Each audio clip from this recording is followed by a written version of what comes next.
గుడివాడలో రా కదలిరా చంద్రబాబు సభను భారీ ఎత్తున నిర్వహిస్తామని మాజీ మంత్రి కొల్లు రవీంద్ర వెల్లడించారు. గుడివాడలో సభాస్థలికి సంబంధించి భూమి పూజ కార్యక్రమాన్ని కేసినేని చిన్ని, మాజీ ఉపసభాపతి మండలి బుద్దా ప్రసాద్, ఎమ్మెల్యే గద్దె రామ్మోహన్, వెనిగండ్ల రాము నిర్వహించారు.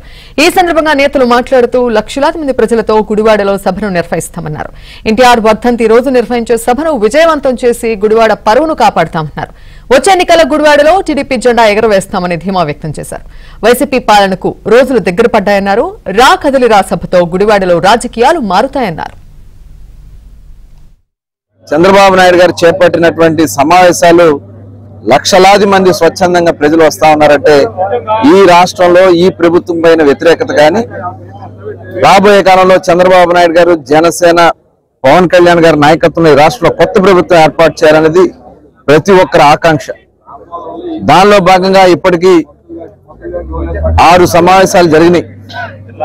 7వ సమావేశాన్ని కృష్ణా జిల్లా గుడివాడ నియోజకవర్గంలో స్వర్గీయ అన్న నందమూరి తారక రామారావు గారి వర్ధంతి సందర్భంగా రా కదలిరా ప్రోగ్రాం ని గుడివాడలో నిర్వహించుకోబోతా ఉన్నారు.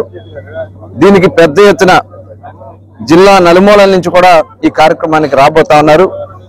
దానికోసం ఈరోజు ఇక్కడ భూమి పూజ కార్యక్రమాన్ని కూడా మరి గుడివాడ నుంచి ముదినేపల్లి రోడ్లో సువిశాల ప్రాంగణంలో అన్ని ఏర్పాట్లతో చేయటమే కాదు, పెద్ద ఎత్తున ఈ కార్యక్రమాలు రావడానికి కావాల్సినటువంటి అన్ని ఏర్పాట్లు కూడా ఇవాళ జిల్లా తెలుగుదేశం పార్టీ బాధ్యత తీసుకుంటా ఉంది.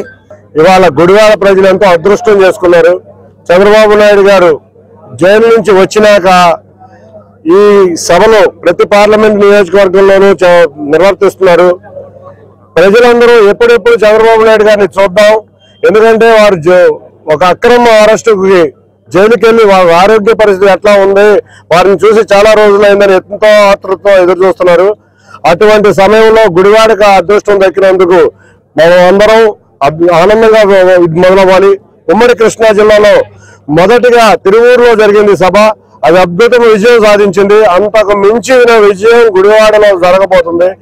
ఏ నుంచి అయినా రేపు రాబోయే ఎలక్షన్స్ లో మనం 175 నియోజకవర్గాల్లో 165 నియోజకవర్గాల పైగా టీడీపీ, జనసేన ఆధ్వర్యంలో ఎమ్మెల్యేలు గెలవబోతున్నారు.